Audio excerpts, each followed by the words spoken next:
Hi guys, today I'm going to do a day test slash first impressions of this Revlon Colour Stay and Moisture Stain. Now these aren't actually out until August, I believe, but I got this one sent to me as kind of a press sample in the post. It's in Can Crush, it's number 25, really like the colour. I've used it once and I wasn't totally sure of how I felt about it, and I thought you guys might be interested in seeing kind of how it applies and stuff. I was trying to explain it in a blog post that I wrote, and it's really difficult to describe, so I want to show you on camera how it applies. It's really, really odd, different to anything else that I've tried. So yeah, I'm going to kind of show you how it applies and then see how it lasts throughout the day, since it's supposed to be a stain. Also, if you can see the junk behind me, I'm redoing this room, so that's why it's kind of a mess. Reason being that I'm actually going to take this room as my filming room. This used to be the playroom. They've now got the conservatory as the playroom. I'm moving things around, and this hopefully will be kind of my new filming setup once I'm all finished. Also, because I am moving things around and putting up furniture today, horribly chipped nails, so forgive me on both counts, but we're going to talk about the moisture stain now anyway. So I'm going to give you a close-up. I'm going to apply this onto my lips. It's a really, really gorgeous kind of neon-y coral. Let's just zoom in.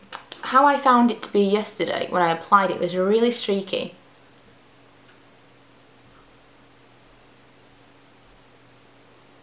And odd. It's applying a little bit better now. I'm hoping the reason it was streaky was because it had been left in my porch kind of in the heat. So my second impression is definitely better. So that's the colour on. I really love this colour, it's so beautiful. Like I say, it's completely different to how I initially felt about it, because it was so strange, and I wish that I'd taken photos of it or something, because obviously now I can't show you. I had no idea it was going to be different now. It was really odd. It was almost like it was too dry, it wasn't blending. Once it kind of heated up on my lips and I was rubbing them together, it looked really nice, but whilst I was first putting it on, it was really, really odd consistency. So when they do launch, or if you've managed to actually get your hands on one to try ahead of time, or of course if you're in the States where these have already launched a couple of months ago, let me know if you felt like that about it, because I don't know if that's kind of a random thing that happens the first time you use it, or if it's like a where it's been kept kind of issue. But yeah, really, really liked the second time I've applied it. I love the way it feels on my lips, very, very balmy. And when I wore it the other day, it felt like that all day long, so we'll see. But I did feel like it kind of bled and didn't look as neat as some of the stains, like the stain glosses that I've tried. So we shall see, but that's kind of me. First application, I'll take a picture so that we can compare later on, and I'll come back and see how it's worn and let you know kind of what I think of it as a lip stain compared to all the other ones on the market, because there are so many that it's kind of brave to create another one at this stage. So we'll see whether or not it actually measures up to some of the ones that I really, really love.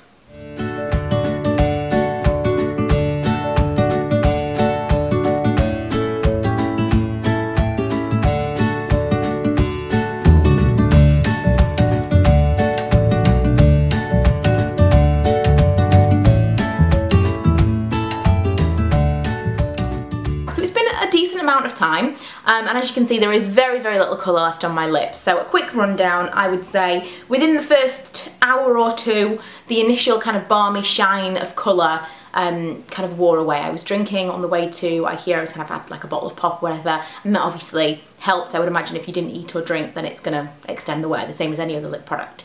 But I did find that there was kind of a stain left on my lips. I was drinking a coffee cup on the way home, and I realised there was nothing, there was no residue, there was no colour on the coffee cup, and yet there was colour on my lips. So it did leave a stain behind, but gradually, within the next hour or so, the stain did fade away. So it's not the same thing as the glossy stain dupes at all. So the YSL, the one from L'Oreal, none of those are really going to be anything you can compare to this. It's a completely different product, and Moisture Stain, I would say, probably is a really good name for it. It's not going to be something that's going to last all day. You're going to have to top it up.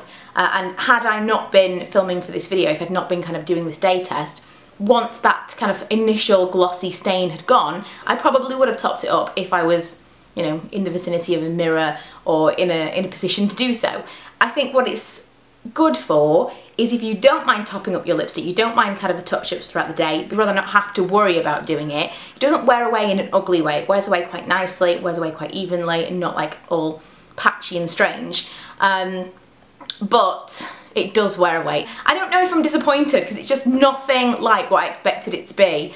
I am disappointed because it's supposed to be a stain and it doesn't actually last all that well, but I don't know, it's kind of a long-lasting balmy gloss that's very, very comfortable to wear, but it's not really the same kind of thing as the glossy stains that I've tried in the past. So because of that, it does kind of have its own place. It's a nice new product, and I think that it's definitely worth trying, and I'm going to try some different colours and let you know if I feel differently, but it doesn't last all day and you do need to be prepared to top up. So yeah, I hope this was useful, and I will see you guys in my next video. Bye!